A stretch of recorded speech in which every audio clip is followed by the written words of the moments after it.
Welcome to the Startup Espresso. I'm Hall T. Martin, the host of the show, where we talk about raising funding for your startup and the time it takes to have an espresso.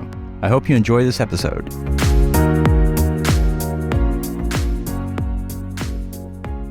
Hello, this is Hall T. Martin with the Startup Funding Espresso, your daily shot at startup funding and investing.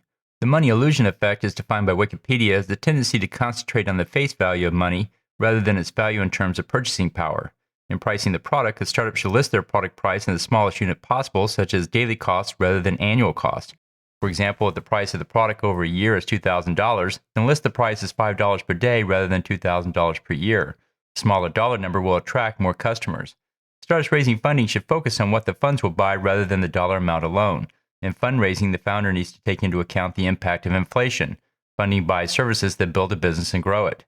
Inflation eats into those funds and reduces the runway of the company. Founders should keep in mind the impact of inflation on their cash runway. Thank you for joining us for the Startup Funding Espresso, where we help startups and investors connect for funding.